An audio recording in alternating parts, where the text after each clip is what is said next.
Good morning Odisha. आज April 19 तारिख रविवार 30 टी गुरुत्वपूर्ण न्यूज उपर आसंतु नजर पकाइबा। आपण मानक भल पाइबा स्वरूप गोटे गोटे लाइक निश्चित भाव रखिदेवे। पुणी हरमुज बंद कला ईरान शक्ति संकट घनाइबा आशंका। शक्ति संकट टलिबा नहीं विश्ववासी मनरे जो आशा सृष्टि होइतिला ताहा मौली जाइछि। हरमुज प्रणाली को शनिवार पुणी बंद कर देइछि ईरान। हरमुज को खोल नहीं घोषणा करिवार 24 घंटा मध्य ईरान यूटर्न मारिछि। एथिपाई यह सीधा सड़क अमेरिका को दायी करिछि। हरमुज प्रणालीर पूर्वा स्थितावस्था फेरिथिबा ईरान मिलिटारी कमांड शनिवार घोषणा करिछि। एबे यह पुणी ईरान नियंत्रण को आसीथिबा कहिछि। देशर मिलिटारी कमांड कहिछि अमेरिका यार अवरोध को हटाउ नाही किंबा युद्ध विरति रे रहितिबा शर्त को पालन करू नाही। ब्लॉकेड नाम रे यह सामुद्रिक मार्ग रे मनमुखी चोरी और लूट भली कार्य लिप्त रहुछि। तेणु आमे बाध्य होई हरमुज को पुणी निज नियंत्रण को नेउछु। हरमुज प्रणाली रे भारतीय जहाज उपरकू ईरान गुली चालना समस्ते सुरक्षित। शनिवार हरमुज प्रणाली रे दुईटी भारतीय पताकाधारी जहाज उपरकू ईरान गुन बोर्ड पक्षरु गुली चालना करा जायछि। ओमान उत्तर पूर्व दिगरे घटना घटिथिबा बेले एथिरे केही मृताहत होई नांती किंबा जहाजर कोनोसी क्षति होई नै। तेबे सुरक्षा दृष्टिरु जहाज दुईटी मझी रास्तारु फेरी आछंती। एही घटना परे नुआ दिल्ली पक्षरु ईरान राष्ट्रदूतंकु सम्मान करा जायछि। वैदेशिक व्यापार मंत्रणालय खूब शीघ्र एने एक विवृत्ति जारी करि पारे। सूचनायोग्य जे अमेरिका पक्षरु ईरान बंदरगुड़ी को अवरोध करा जायथिबारु एही गुरुत्वपूर्ण तैल परिवहन पथरे उत्तेजना लागि रहिछि। पूर्वरु ईरान भारत को एक बंधु देश भाव अभिहित करी भारतीय जहाज चलाचल पई अनुमति देबो बोली प्रतिश्रुति दैथिला। मात्र युद्ध परिस्थिति एवं भूल बुझामणा जोगु एही अघटन घटिथाई पारे बोली आशंका करा जाउछि। रूस तैल किणिबा पई भारत को पुणी आश्वस्ति देला अमेरिका। हरमुज संकट मध्यरे अमेरिका भारत को बड़ आश्वस्ति दैछि। रूस रु तेल किणिबा पई मिलिथिबा रिहाती बा छाड़ अवधि को अमेरिका बढ़ाई दैछि। मात्र 2 दिन पूर्व अमेरिका अर्थ सचिव स्कॉट बेसेंट कहिथिले जे एही रिहाती को आगो को बढ़ा जिवो नाही। अमेरिका एही रिहाती को प्राय मासे पई वृद्धि करिछि। रिपोर्ट अनुसार अमेरिकार अर्थ विभाग शुक्रवार विलंबित राति रे ए संपर्क में लाइसेंस जारी करिछि। एहा फଳରେ 16 मे पर्यंत रूसियार तेल बोझेई जहाज गुड़ी को कारोबार पई अनुमति मिल जाइछि। 30 दिनर रिहाती परे एहा लागू हेबो। गत 11 तारिख रे अमेरिका दैथिबा अवधि शेष हो जाइथिला। एहा अधीन रे क्रमागत भाबे तेल किणिबाकू अनुमति मिलिछि। किंतु ईरान क्यूबा एवं उत्तर कोरिया सह कारोबार उपरे कटकणा लगाई दिया जाइछि। अर्थात एही रिहाती अधीन रे कोनोसी भी देश ईरान क्यूबा और उत्तर कोरिया तेल किणी पारिबे नाही। हुती विद्रोही भୟରେ बाट बदलाई जाउछि अमेरिकीय जहाज। अमेरिकार विशाल aircraft carrier USS George H W Bush सीधा रास्ता छाड़ी एबे लंबा चक्कर लगाउछि। एही जहाज प्राय 1.5 गुणा अधिक दूरता अतिक्रम करी आफ्रिकार पूरा चक्कर काटी मध्यप्राच्य रे ईरान पाखापाखि पहुंचिछि। लोहित सागर रास्तार हुती विद्रोही विपद रहिछि। सेथिरु रक्षा पाइबा लागि अमेरिकीय सुपर क्यारियर लंबा रास्ता बुलुछि। साधारणतः अमेरिकीय क्यारियर जिब्राल्टर भूमध्य सागर एवं सुएज केनाल होई लोहित सागर अतिक्रम करिथाए। किंतु एथरक अमेरिकीय नौसेना एही रास्ता चयन करि नाही। जदियो पेंटागन एहार कोनोसी आनुष्ठानिक कारण दर्शाई नहीं, तेबे आफ्रिकार रास्ता नेबा द्वारा जहाज लोहित सागर एवं बाबल मंदेब प्रणाली को एड़ाइबाकू प्रयास करुथिबा एथिरु स्पष्ट होइछि। विगत किछि वर्ष ହେଲା येमेन हुती विद्रोही एही अंचल को असुरक्षित बनाई दैछन्ति। पुणी ट्रंप का धमक, बुधवार सुधा चुक्ति नहेले आक्रमण। अमेरिका राष्ट्रपति डोनाल्ड ट्रंप ईरान को पुणी एक बड़ धमक देइछन्ति। से कहिछन्ति जे वर्तमान अस्त्रविरति अधिक समय तिष्ठि न पारे। जदि बुधवार सुधा कोनोसी ठोस चुक्ति न हुए तेबे अमेरिका पुणी थरे सामरिक कार्यानुष्ठान आरंभ करि पारे। वर्तमान चाप जारी रहिबो एवं आवश्यक पड़िले बोमा माड़ मध्य पुणी आरंभ करा जाई पारे। ट्रंप दाबी करिछन्ति जे ईरान एक गुरुत्वपूर्ण विश्वस्तरीय शिपिंग रूट अर्थात हरमुज प्रणाली को पुणी खोलिबा पई सहमत होइछि। आरिजोनारे एक कार्यक्रम रे ट्रंप कहिसंति जे एही स्टेट एबे संपूर्ण खोला अछि एवं वाणिज्य पई प्रस्तुत रहिछि। एही बयान एभली समय आसीछि जेतेबेले एही अंचल विश्वर सबुठारु संवेदनशील शक्ति कॉरिडोर मध्यरु अन्यतम होई रहिछि। राहुल को बासभवन अभिमुखे जाउथिले बीजेपी महिला कर्मी अटकाइला पुलिस। महिला संरक्षण सह जड़ित संविधान संशोधन बिल शुक्रवार लोकसभा काट खाइथिला। एहाकु नै बीजेपी महिला मोर्चा एवं कर्मी पक्षरु शनिवार लोकसभा विरोधी दलर नेता राहुल गांधी बासभवन निकट में जोरदार विक्षोभ प्रदर्शन करा जायछि। विक्षोभकारी मध्य सामिल दिल्ली मुख्यमंत्री रेखा गुप्ता, सांसद हेमा मालिनी, कमलजीत सहरावत, बांसुरी स्वराज, मंजू शर्मा, केंद्र राष्ट्रमंत्री रक्षा खड़से प्रमुख ए बिल कार्ड खाइबा लगी विरोधी को दायी करथिले। बीजेपी नेता माने राहुल को बासभवन अभिमुखे मार्च करुथिबा समय पुलिस सेमानंको अटकाइथिला। भिड़ को हटाइबाकू लुहबुआ गैस माड़ करिथिला। केतेकंकु किछि समय अटक रखा जाइतिला। मोतीलाल नेहरू मार्गरे विक्षोभकारी को संबोधन करी सांसद हेमा मालिनी कहिथिले प्रधानमंत्री बिल को पास कराइबा लगी कठिन परिश्रम करथिले किंतु विरोधी दल ताकू पास हेबाकू देले नहीं। कैबिनेट निष्पत्ति बढ़िला ग्राम सड़क योजना अवधि। केंद्र कैबिनेट पक्षरु शनिवार अनेक गुरुत्वपूर्ण प्रस्ताव उपरे बाजिछि मोहर। प्रधानमंत्री नरेंद्र मोदी अध्यक्षतार बसिथिबा बैठक रे तृतीय पर्याय प्रधानमंत्री ग्राम सड़क योजनार अवधि को बढ़ाई दैछन्ति। समतल अंचल पई डेडलाइन 2028 मार्च पर्यंत एवं पार्वत्य अंचल पई एहाकू 2029 मार्च पर्यंत बढ़ाई दिया जाइछि। एबे डेडलाइन मध्यरे सड़क एवं सेतु कार्य शेष कराजिवो। योजना पई 83,977 कोटी टंकार संशोधित व्यय करा जाइछि। प्रारंभिक भावे पीएमजीएसवाई 3 पई 80,250 कोटी टंकार व्यय बराद करा जाइथिला एवं कार्य को 2025 मार्च सुधा समाप्त करिबा पई धार्य होइतिला। 83,977 कोटीर संशोधित व्यय बराद मध्यरु केंद्र सरकार 54,848 कोटी टंका एवं राज्य गुड़िक 29,129 कोटी टंका खर्च करिवे। योजना बोर्ड है एसआईटीआई ओडिशा मुख्यमंत्री रहिबे अध्यक्ष। राज्य योजना बोर्ड एणिकी एसआईटीआई ओडिशा भावे नामित हेबो अर्थात state institute for transformative initiative. मुख्यमंत्री मोहन चरण माझी यार गवर्निंग काउंसिल अध्यक्ष रहिबे। यह राज्य सरकार थिंक टैंक भावे काम करिवो जहाँकि एक रणनैतिक परामर्शदाता संस्था हेबो। मुख्यमंत्री जड़े उपाध्यक्ष, 4 जन पूर्णकालीन सदस्य, 9 जन पदाधिकारी और 2 जन स्वतंत्र निमंत्रित सदस्य रहिबे। समस्त सदस्य मुख्यमंत्री नियुक्त करिवे। यह राज्यर नोडाल प्रतिष्ठान भावे कार्य करिवो। राज्य सरकार को अर्थनीति, जीविका, नियुक्ति, चिंताधारा, नवसृजन, शक्ति परिवर्तन, परिवेश एवं प्राकृतिक संपद भली क्षेत्र में मार्गदर्शन करिवो। राज्य में 2 गुणा हेब माछ उत्पादन एबे हेउछि 11.92 लक्ष टन। एबे राज्य में वार्षिक 11.92 लक्ष मेट्रिक टन माछ उत्पादन हेउछि। आगामी दिन में माछ उत्पादन 2 गुण हेब।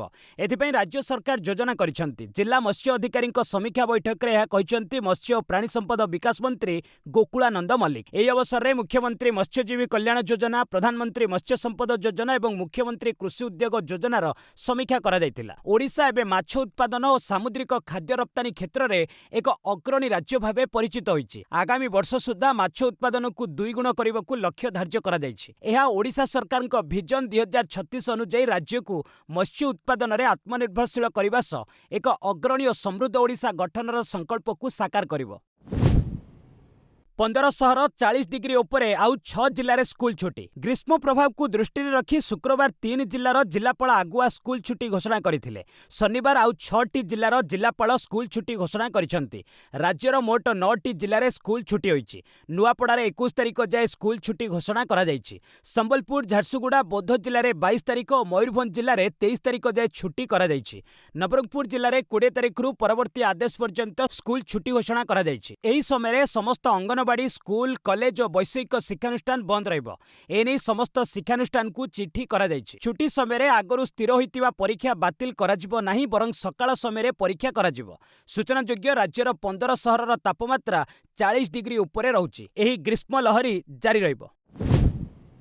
महिला संरक्षण बिल कार्ड खाइबा परे विरोधी को मोदी समालोचना परिणति भोगिबे। लोकसभा रे महिला संरक्षण बिल कार्ड खाइबार दिनक परे प्रधानमंत्री नरेंद्र मोदी प्रतिक्रिया आसीछि। से कहिसंति बिल को गृहीत कराई न देई विरोधी दल बहुत बड़ भूल करिसंति। तार परिणति सेमानंकु भोगिबाकू पड़िबो। विरोधी आभिमुख्य को नहीं से असंतोष प्रकाश करथिले। कहिथिले 2029 रे लोकसभा विधानसभा निर्वाचन में महिला को 33% संरक्षण देबा लगी बिल उद्दिष्ट थिला, किंतु ताकू फेल कराई विरोधी बहुत बड़ भूल करिसंति। देशर महिला माने सेमानंकु आदौ क्षमा देबे नहीं। विरोधी को तार परिणाम भोगिबाकू हेबो। सेमाने महिला को जवाब देबाकू पड़िबो। विरोधी माने देशर महिला को निराश करिसंति। एही संदेश प्रत्येक गांव, प्रत्येक व्यक्ति पाखरे पहुंचीबा आवश्यक बोली प्रधानमंत्री बैठक रे उपस्थित मंत्री मानंकु कहिथिले। बीजेपी उपरे बर्षिले प्रियंका गांधी एनडीए पई एहा कला दिन। महिला संरक्षण बिल संसद में संख्यागरिष्ठता अभाव पारित हो पारि नहीं। एहाकु नहीं बढ़ुथिबा विवाद मध्यरे कांग्रेस सांसद प्रियंका गांधी केंद्र सरकार उपरे सीधासलख आक्रमण करिसेंती। प्रियंका कहिसेंती जे वर्तमान घटनावली स्पष्ट करिछि जे बीजेपी सरकार रणनीति आउ काम करू नहीं। मोदी सरकार प्रथम थर पई एक झटका भोगिसेंती। आजिर एही परिस्थिति बीजेपी निजस्व नीतिर परिणाम। महिला अधिकार को आउ स्थगित रखा जाई पारिबो नहीं। 2023 रे संसद रे सर्वसम्मति क्रमे गृहीत होइतिबा आईन को तुरंत कार्यकारी करा जिबा उचित। बीजेपी संपूर्ण षडयंत्र हेउछि स्थायी भावरे क्षमतारे रहिबा पई महिला संरक्षण को एक उपकरण भावरे व्यवहार करिबा। गतकाली लोकसभा रे जहा घटिला ताहा गणतंत्र विरोधी एकता पई एक बड़ विजय बोली प्रियंका कहिसंती।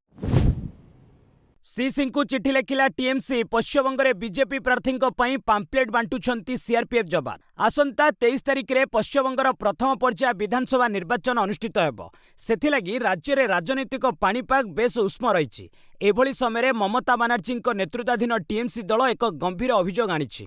टीएमसी अभियोग करिछि जे निर्वाचन कमिशन द्वारा नियोजित होइतिबा सीआरपीएफ रो जवान माने पश्चिमबंग में बीजेपी प्रार्थी लागि प्रचार करुछंती। एपरिकी बीजेपी प्रार्थी घर को घर बुली बीजेपी पाम्पलेट बांटुछंती। एहाको नै टीएमसी नेता तथा सांसद डेरेक ओ ब्रायन मुख्य निर्वाचन अधिकारी को चिठी लिखिछंती। सीआरपीएफ जवान को एतादृश कार्य जनप्रतिनिधि आईन 1951 और भारतीय दंड संहिता 2023 को उल्लंघन करुछि।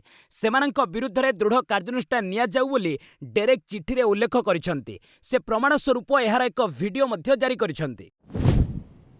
हज यात्रा आरंभ। साउदी अरब अभिमुखे गले प्रथम ग्रुप। भारत में शनिवार ठारू आरंभ होईची हज यात्रा। प्रथम बैच रे देशर विभिन्न सहररू आसिथिबा मुस्लिम धर्मावलंबी नुआ दिल्ली विमान बंदर रे साउदी अरब मक्का अभिमुखे यात्रा करिसेंती। चलित वर्ष मोट 1,75,025 जन हज यात्रा रे जाई पारंती। दिल्ली हज कमिटीर अध्यक्षा कौसर जहां मध्य विमान बंदर रे उपस्थित थिबार देखा जाइथिले। हज व्यवस्था पई नोडाल संस्था संख्यालघु व्यापार मंत्रालय पक्षरु भारतीय हज कमिटी, अन्य केंद्रीय मंत्रणालय, राज्य सरकार एवं साउदी कर्तृपक्षों समन्वय रे व्यापक प्रस्तुति करा जायछि। एहा द्वारा यातायात एवं तृणमूल स्तर में उत्तम सुविधा सुनिश्चित करा जाय परिबो। प्रथम पर्याय रे 371 यात्री साउदी जाइछन्ति। महिला संरक्षण बिल को नहीं संजय राउत को बयान। राहुल को नेतृत्व में आमे युद्ध जीतिलु। 2/3 संख्यागरिष्ठता अभाव महिला संरक्षण बिल देशर संसद में पारित हो पारिला नहीं। संसद में वितर्क समय विरोधी दलर नेता राहुल गांधी एही बिल को परास्त करिबु बोली चैलेंज देई कहिथिले। एबे बिल काट खाइबा परे चारिआडु प्रतिक्रिया आसीछि। शिवसेना यूबीटी सांसद संजय राउत कहिसंती जे गतकाली देशर गणतंत्र को बंचाइबा लागि राहुल एही आंदोलन नेतृत्व नेथिले। राहुल देशर जणे प्रभावशाली नेता। तांको नेतृत्व में आमे एक विराट युद्ध को विजय परिणत करिछु। संजय आहुरी मध्य कहिसंती जे महिला संरक्षण बिल एक राजनीतिक षडयंत्र थिला जहा विफल होईछि। एहा हेउछि मोदी और बीजेपी पतनर आरंभ। महिला संरक्षण नाम भोटर को मन इच्छा व्यवहार करी बीजेपी समस्त निर्वाचन जितिबाकू चाहुतिला। नीतीश को पुओ और 2 उपमुख्यमंत्री को जेड सुरक्षा जोगाइले बिहार सरकार। सम्राट चौधरी नेतृत्व में बिहार रे नूतन सरकार गठन होईछि। एही समय राज्य सरकार 2 उपमुख्यमंत्री संपर्क में एक गुरुत्वपूर्ण निष्पत्ति नेछंती। नुआ उपमुख्यमंत्री विजय चौधरी और विजेंद्र यादव को सुरक्षा वृद्धि करा जायछि। राज्य गृह विभाग द्वारा जारी विज्ञप्ति अनुसार उभयों को एबे जेड वर्गर सुरक्षा जोगाई दियाजिवो। एही वर्गर सुरक्षा रे उन्नत अस्त्रशस्त्र सहित सज्जित तालीम प्राप्त कर्मचारी एक दल सर्वदा नियोजित रहिबो। सेहिभଳି पूर्वतन मुख्यमंत्री तथा वर्तमान राज्यसभा सांसद होइतिबा नीतीश कुमार को जेड प्लस सुरक्षा प्रदान करा जायछि। तेबे पूर्वतन उपमुख्यमंत्री और वरिष्ठ बीजेपी नेता विजय सिन्हा को सुरक्षा को जेड प्लस रु केवल जेड श्रेणी को ह्रास करा जायछि। अपरपक्षरे कोनोसी पद पदवी रे नथिबा नीतीश को पुओ निशांत को मध्य जेड सुरक्षा दिया जायछि। तमिलनाडु रे मर्मन्तुद दुर्घटना। गभीर खाई को भ्यान ओलटी 9 पर्यटकों मृत्यु। तमिलनाडु रो कोयम्बाटूर जिल्ला रे एक मर्मन्तुद दुर्घटना घटिछि। पर्यटकों को नहीं जाउथिबा एक भ्यान भालपाराई पहाड़ अंचल रे एक विराट खाई को खसी पड़िथिला। एही दुर्घटना रे मोट 9 जन पर्यटकों मृत्यु घटिछि, जेउथिरे 8 जन पुरुष और जणे महिला अछंती। ड्राइवर समेत अन्य 4 जन गुरुतर आहत होई चिकित्सित होइचंती। प्राण हराइथिबा समस्त पर्यटक केरल माल्लापुरम जिल्लार बोली जणा पड़िछि। पहाड़ रास्ता रे ड्राइवर नियंत्रण हराइबारु एभली दुर्घटना घटिथिबा जणा पड़िछि। दुर्घटना एते भयंकर थिला जे घटनास्थल रे ही 8 जन प्राण हराइथिले। एही घटना को नै प्रधानमंत्री नरेंद्र मोदी गभीर शोक प्रकाश करी समवेदना जणाइछंती। राहुल को द्वैत नागरिकता मामला निज आदेश को अटकाइले अलाहाबाद हाइकोर्ट। अलाहाबाद हाइकोर्टर लखनऊ बेंच राहुल को द्वैत नागरिकता मामला रे एफआईआर रुजु पई शुक्रवार निर्देश देथिले। शनिवार कोर्ट वेबसाइट तथ्य अनुसार यह आदेश उपरे निजे हाइकोर्ट रोक लगाइछंती। कोर्ट 2014 रे हाइकोर्ट को एक आदेश संज्ञान को नहीं निज निर्देश को अटकाइछंती। से समय कोर्ट कहिथिले एफआईआर पंजीकरण पई आवेदन गुडी को खारज करा जिबा क्षेत्र रे केवल एक संशोधन आवेदन बजाय रहइबो। एपरि आवेदन उपरे प्रस्तावित अभियुक्तଙ୍କୁ नोटिस पठाइबा बाध्यतामूलक। तेणु राहुल गांधी को नोटिस न पठाइबा एफआईआर र निष्पत्ति नेबा अनुचित। एही मामलार परवर्ती शुणाणी एप्रिल 20 तारिख को धार्य होईछि। इरान उपविदेश मंत्री बयान ट्रंप अधिक गपुछंती। अमेरिका इरान भितरे पुणी विवाद वृद्धि भितरे इरान उपविदेश मंत्री सईद खतीबजादेह अमेरिका राष्ट्रपति ट्रंप को बयान उपरे कड़ा प्रतिक्रिया दैछंती। से कहिछंती ट्रंप बहुत गपुछंती, निज बयान ने से निज कथा को काटुछंती। एथिरे विरोधाभास नजर आसुछि। ट्रंप को गोटे बयान ने ही अलग अलग कथा शुणा मिलुछि। तांको असल उद्देश्य कौन ताहा ट्रंप स्पष्ट करि पारुनांती। पाकिस्तान मध्यस्थतारे परवर्ती शांति बैठक नहीं कौनसी तारीख धार्य करा जाई नथिबा मध्य सईद कहिसंती। बुझामणा विफल हेबा भली कौनसी बैठक रे ईरान सामिल हेबाकू चाहू नहीं। अन्यपक्षरे होर्मुज ईरान व्यतीत अन्य समस्तଙ୍କ ପାଇଁ ଖୋଲା रखिबो बोली कही अमेरिका ईरान सह विश्वासघातक करिथिबा से कहिसंती। जदि अमेरिका एपरि करे तेबे ईरान मध्य युद्धविरति शर्त उल्लंघन करिबो। युद्धविरति सत्ते इस्राएल आक्रमण, जातिसंघ सेनार सैन्य मृत। युद्धविरति सत्ते लेबानन उपरे इस्राएल आक्रमण करिछि। इस्राएल सेना दक्षिण लेबानन ने अनेक स्थान रे आर्टिलरी माड़ करबा सह एयर स्ट्राइक करिछि। इस्राएल सैन्य थिबा स्थान को हिजबुल्ला आतंकी अग्रसर हेउथिबा बेले इस्राएल आक्रमण करिथिबा आईडीएफ बा इस्राएल डिफेंस फोर्स कहिछि। इस्राएल अनुसार यह आईडीएफ पई विपद थिला एवं आत्मरक्षा उद्देश्य आक्रमण करा जायछि। एहा पूर्वरु भी इस्राएल दक्षिण लेबानन अनेक शहर रे आक्रमण करिथिबा जणा पड़िछि। एथि जोगु सेठारे अनेक घर नष्ट होइछि। अन्यपक्षरे लेबानन ने जातिसंघर शांति मिशन ने मुतयन थिबा फ्रांस सैन्यक उपरे आक्रमण होइछि। एथि जोगु फ्रांस र जणे सैन्य निहत होइछन्ति, अन्य 3 जण आहत होइछन्ति। फ्रांस राष्ट्रपति एमानुएल माक्रोन ए आक्रमण पछरे हिजबुल्लार हाथ थिबा अभियोग आनिछन्ति। भारत मारिटाइम इंश्योरेंस पूल गठन को कैबिनेट अनुमोदन। भारत मारिटाइम इंश्योरेंस पूल बा बीएमआई गठन को मंजूरी दैछन्ति केंद्र कैबिनेट। एथिपई 12,980 कोटी टंकार एक सोवरेन ग्यारंटी रखा जायछि। एहार उद्देश्य भारतीय जहाज गुडी को स्थायी, निर्विघ्न एवं सुलभ सामुद्रिक बीमा सुविधा प्रदान करिबा। केंद्र मंत्री अश्विनी वैष्णव कहिसन्ति एहा द्वारा विदेशी बीमा उपरे हमर निर्भरता कमिबो। सांप्रतिक भू राजनैतिक अस्थिरता मध्यरे समुद्र रे जहाज गुडी को सामना करुथिबा रिस्क को आखिरे रखी एभଳି एक निष्पत्ति निया जायछि। घरोई बीमा पूल विश्वस्तरीय भू राजनैतिक अस्थिरतार समाधान करिबो। एई पूल हल और जंत्रास माल पी&आई एवं युद्ध विपद भली समस्त सामुद्रिक विपद पई सुरक्षा देबो। जेकोनोसी अंतर्जातीय उत्सरू भारतीय बंदर को माल परिवहन करुथिबा जहाज गुडी को एथिरे सुरक्षा दिया जिवो।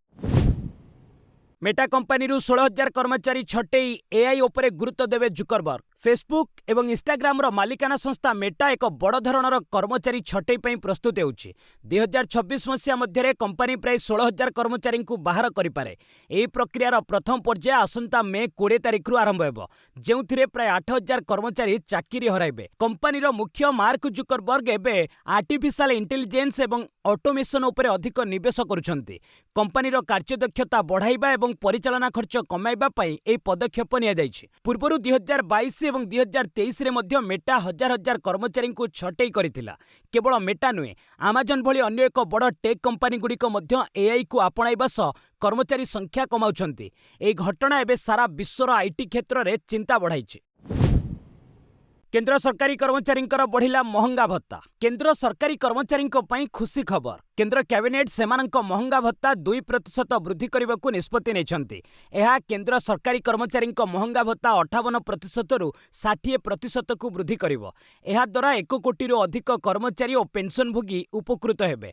2025 जुलाई पहिलारु एहा पिछिला भाबे लागू हेबो। पेंशनभोगी माने महंगा रिलीफ पाइथांती। वर्तमान देश में 50 लाख केंद्र सरकारी कर्मचारी एवं 65 लाख पेंशनभोगी अछन्ति। एहा पूर्वरु गत अक्टोबर रे महंगा भत्ता 55% रु 3% वृद्धि पाई 58% होइतिला। हरमुज प्रणाली खोलिबा परे शेयर बजार रे वृद्धि उत्साहित भारतीय निवेशक। हरमुज प्रणाली पुणी थरे खोलिबा परे विश्वर प्रमुख शेयर बजार गुड़िकरे उत्साह देखिबाकू मिलिछि। भू राजनैतिक उत्तेजना ह्रास पाइबा एवं अशोधित तैल दर कमिबा कारणरू निवेशक माने खुशी अछंती। अमेरिकार डाउ जोन्स 1.8% वृद्धि पाइथिबा बेले जर्मनी एवं फ्रांस रो बजार रे प्राय 2% वृद्धि घटिछि। भारतीय शेयर बजार रे मध्ये एहार सकारात्मक प्रभाव देखा दैछि। सेंसेक्स 0.6% वृद्धि 78,493 अंकरे बंद होइछि एवं निफ्टी 24,350 स्तर उपरे रहिछि। भारत भली तैल आमदानीकारी देश पई तैल दर कमिबा एक बड़ आश्वस्ति। अन्यपटे जापान एवं चीन बजार रे मिश्रित प्रतिक्रिया देखिबाकू मिलिछि। दक्षिण आफ्रिका विपक्ष द्वितीय टी20 आज सीरीज बराबर लक्ष्य रे भारतीय महिला दल। दक्षिण आफ्रिका गस्तरे जाइथिबा भारतीय महिला क्रिकेट दल प्रथम टी20 मैच रे परास्त होइछि। गतकाली डरबान ने अनुष्ठित सीरीज रो प्रथम मैच रे दक्षिण आफ्रिका 6 विकेट रे भारत को हराइथिला। प्रथमे बैटिंग करिथिबा 7 विकेट रे 157 रन करिथिला। अधिनायिका हरमनप्रीत कौर 47, शेफाली वर्मा 34, जेमिमा रोड्रिग्स 36, स्मृति मंधाना 13 रन करिथिले। घरे दक्षिण आफ्रिकार आया बोंग्स खाकांकु सर्वाधिक 3 विकेट मिलिथिला। जवाब रे आफ्रिका महिला दल 5टी बॉल बळका थाई 4 विकेट हराई विजय लाभ करिथिला। अधिनायिका लौरा ओल्भाडट सर्वाधिक 51 रन करिथिले। सीरीज रो द्वितीय मैच रविवार खेला जिवो। ए मैच जीती भारत 5 मैच विशिष्ट सीरीज को बराबर स्तर को आनिबाकू लक्ष्य रखिछि। सनराइजर्स हैदराबाद दल रे सामिल हेले गेराल्ड। आईपीएल मझिरे सनराइजर्स हैदराबाद दल रे सामान्य परिवर्तन करा जायछि। दक्षिण आफ्रिकार द्रुत बोलर गेराल्ड कोएडजी हैदराबाद दल रे सामिल होइचंती। आहत लागि बाद पड़िथिबा ऑस्ट्रेलिया ऑलराउंडर डेविड पेन को स्थान रे गेराल्ड को 2 कोटी मूल्य रे फ्रांचाइज आनिछि। गत टी20 विश्वकप रे गेराल्ड दक्षिण आफ्रिका दलर सदस्य रहिथिले, किंतु आईपीएल खेलाड़ी नीलामी रे तांकू कोनोसी फ्रांचाइज क्रय करि नथिला। तेबे एथि पूर्वरु गेराल्ड आईपीएल ले मुंबई और गुजरात फ्रांचाइज पई 14 मैच खेली 15टी विकेट नेछंती। 13 वर्ष पर एशियान जुडो रे भारत को पदक। चाइना रे अनुष्ठित एशियान जुडो चैंपियनशिप रे भारतर ताखेलबाम इनुगानबी कांस्य पदक विजयी होइचंती। महिला 70 किलोग्राम विभाग रे 27 वर्षीय ताखेलबाम प्रतिपक्ष मंगोलियार जुडोकांकु हराई एही सफलता पाइचंती। फଳରେ 13 वर्षर प्रतीक्षार अंत घटाई भारत एही महादेशीय प्रतियोगिता रे प्रथम पदक जितिबारे समर्थ होइछि। शेष भारतीय जुडोका भाबे अनिता चाणू 2013 रे कांस्य पदक विजयी होइतिले, जाहाकि एशियान जुडो रे भारतर शेष पदक थिला। बापा हेले रशीद खान। अफगानिस्तान स्पिनर रशीद खान व्यक्तिगत जीवन में एक बड़ सफलता पाइछंती। रशीद प्रथम थर लगी पितृत्व लाभ करिछंती। तांको पत्नी एक पुत्र संतान प्रसव करिछंती। 27 वर्षीय रशीद नवजात शिशुर नाम आसलान खान रखिछंती। एही खुशी खबर को रशीद सामाजिक गणमाध्यम रे तांको प्रशंसक को शेयर करिछंती। रशीद वर्तमान आईपीएल ले गुजरात टाइटन्स जड़ित रहिछंती। गतकाली राति रे गुजरात 5 विकेट रे केकेआर को परास्त करिबा परे रशीद एही खुशी खबर शेयर करथिले। द्रोणाचार्य विजेता नाभाल सिंह को बहिष्कार कला पीसीआई। भारतीय पारालंपिक कमिटी तथा पीसीआई द्रोणाचार्य पुरस्कार विजेता जाभेलिन कोच नाभाल सिंह को बहिष्कार करिछि। खेलाड़ी को दुर्व्यवहार करबा नै अभियोग आसिबार दिनक परे पीसीआई एही कठोर पदक्षेप नेछि। शनिवार पीसीआई सभापति देवेंद्र झाझरियाଙ୍କ नेतृत्व रे एक जरूरीकालीन बैठक बसिथिला, जेउथिरे नाभाल को बहिष्कार नै निष्पत्ति होइतिला।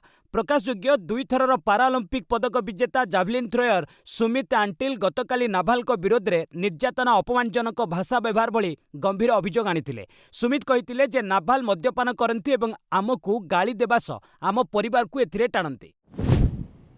चेन्नई को 10 रन ने हराइला सनराइजर्स हैदराबाद। चलित आईपीएल एक रोमांचकर मुकाबिला रे Sunrisers Hyderabad Chennai super Kings को 10 रन ने परास्त करिछि। हैदराबाद राजीव गांधी अंतर्जातीय स्टाडियम रे खेला जाइथिबा ई मैच रे चेन्नई टॉस जीति प्रथमे बोलिंग करबाकू निष्पत्ति नेथिला। प्रथमे बैटिंग करी सनराइजर्स निर्धारित 20 ओवर रे 9 विकेट हराई 194 रन संग्रह करिथिला। दल पक्षरु अभिषेक शर्मा 59 एवं हेनरी क्लासेन 59 द्रुत अर्धशतक हासिल करथिले। चेन्नई पक्षरु अंशुल काम्बोज और जेमी ओभरटन 3टी लेखाएं विकेट नेथिले। 195 रन विजय लक्ष्य नहीं पड़िया को ओह्लाइथिबा चेन्नई दल 20 ओवर 8 विकेट हराई 184 रन करने सक्षम होइतिला। दल पक्षरु मैट शॉट सर्वाधिक 34 रन करथिले।